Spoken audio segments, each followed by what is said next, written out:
Chapter 8. The First Harvest. The next day, Hiroshi was awakened from his sleep by a series of pleasant notification sounds. Radiation-proof rice is ready for harvest. Please proceed to collect it. Radiation-proof cucumbers are ready for harvest.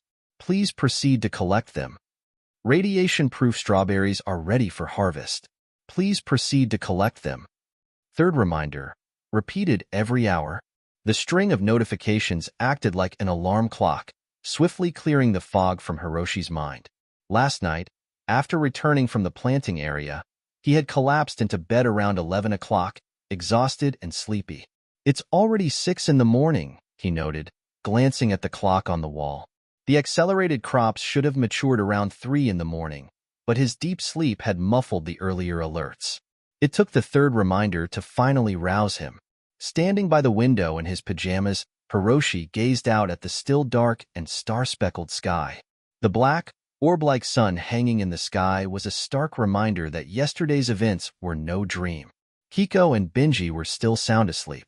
The kid seemed to be dreaming about the cartoons he watched yesterday, giggling and murmuring, "Kiko is pink, Big Brother is blue." Benji let out a small whimper, nudging closer to the heater. Hiroshi chuckled warmly at the sight. In the midst of the apocalypse, this was his driving force to keep fighting. The temperature drop was more pronounced in the post-apocalyptic morning. Bundled in a thick coat, Hiroshi stepped out of his small building, feeling the cold wind cut his face like a knife. After harvesting the first batch, I must exchange some points to buy a few sets of convenient thermal wear, he grumbled as he hurried to the greenhouse. Lifting the flap, he was greeted by a wave of fresh, clean fragrance. The entire garden was brimming with crops, ripe and abundant. These crops were noticeably larger than usual, looking plump and vibrant. For example, the strawberries at the front were nearly the size of apples, compared to their usual ping-pong ball size. Other crops like corn, rice, cabbage, and cucumbers had also grown significantly larger, up to 3 times their normal size, and their yield was astonishingly high.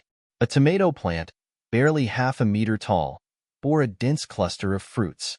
Hiroshi roughly counted and found there were as many as 187 tomatoes on just one plant. The heavy fruits hung down like clusters of red gems. In fact, these fruits were more valuable than gems in Hiroshi's eyes. Post-apocalypse, luxury items would soon lose their value, while the worth of food would skyrocket. It wouldn't be long before a tomato would be worth more than a gem of the same size. Looking at the bountiful harvest before him, a deep sense of satisfaction welled up in Hiroshi's heart. He spread his arms wide, feeling like a king surveying his kingdom. A series of data flashed before his eyes. Radiation-proof tomatoes, rich in nutrients, containing 128 micronutrients. Long-term consumption can effectively enhance physical fitness. Storage time, 30 days. Radiation-proof cucumbers, rich in vitamins. Hiroshi quickly scanned through the data of all the crops. These radiation-proof crops had not only the added trait of resisting radiation, but were also far more nutritious than ordinary vegetables, almost comparable to some medicinal herbs in terms of their health benefits. Most importantly, these crops had an additional note. Long-term consumption can effectively enhance physical fitness. Simply put, even a feeble person could become extraordinarily strong with a consistent diet of these vegetables. Ahem. Getting carried away. Hiroshi's heart pounded as he looked at the garden full of crops. In the post-apocalyptic world, while shelters were essential, one couldn't stay in a farm forever. Venturing outside required a strong physique to survive and protect oneself. With these crops, hunger and weakness would no longer be an issue. And this was only the radiation-proof level. There were still ancient medicinal, divine, and super-divine levels to come, each likely offering even more incredible benefits. Who knows, perhaps he might even turn into a superhuman. Suppressing his excitement, Hiroshi began the harvest. Although the farm had harvesting machines, the process was time-consuming and tedious. By the time Hiroshi finished harvesting all the crops, it was already 10 in the morning. The greenhouse now held piles of cucumbers, radishes, strawberries, tomatoes, and other vegetables and fruits stacked like small mountains. In another greenhouse, corn, rice, wheat, and other grains were stored. ready for processing into food.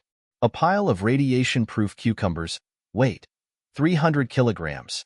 A pile of radiation-proof strawberries, weight, 100 kilograms. A pile of radiation-proof tomatoes, 1 by 1. The data was displayed in Hiroshi's mind. The total yield from these 10 greenhouses reached a staggering number.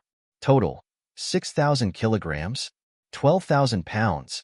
If stored purely as food, this amount could last until Kiko was fully grown. However, it was impractical to store food for such a long time. Hiroshi's eyes were filled with complex emotions as he looked at the crops.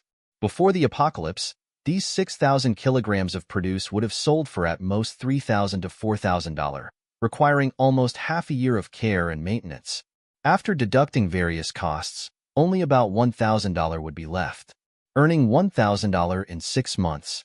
This was why many people, including some of Hiroshi's relatives, looked down on him and even cut ties with him. But this farm was the only legacy left by his parents, a place filled with their hard work and memories. Hiroshi couldn't bear to abandon it, so he had persevered all these years.